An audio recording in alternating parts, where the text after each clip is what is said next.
Sabi niya kasi ko, sige, uwi ka na. Saan ka ba nagpunta mo nung sinundo ko ng kaklase mo?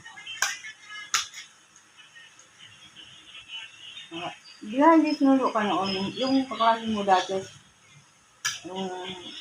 Sama ko muna si Patricia, sabi. Gagawin na sa'yo, eh. Oo nga, eh.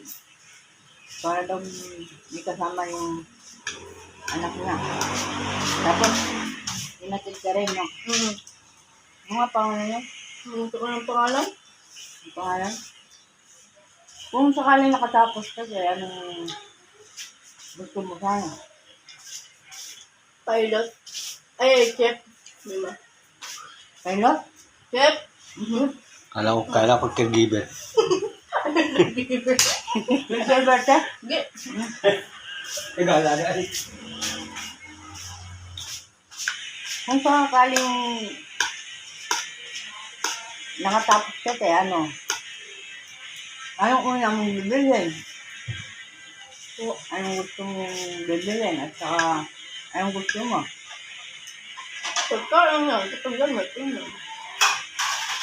pagkain ka gamit? Kailangan, hindi ba? Kung sakaling may trabaho ka na. Kung sakaling may trabaho ka, anong gagawin mo? Tutulog ka magulang. Siyempre, tutulog ka magulang. Hindi mo na magkakasawa nun. Hindi ka mag-aasawa? Hindi. Bakit? Hindi ka alaga kapag dalaw ni Papa. Oo, ano? Alaga ko ni Papa. Alagaan mo ka na? Oo. Ang galing mo nangyari. Ang galing talaga. At,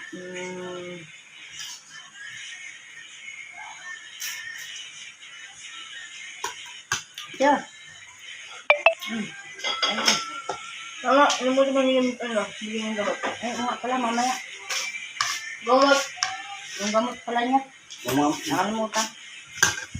Hindi ko yung sa hotel ko yun. Yung gamot.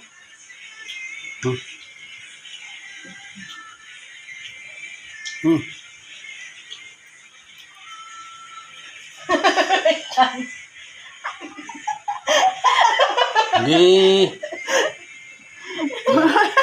Interview kang dalawa. Ano pa nang binabalak mo?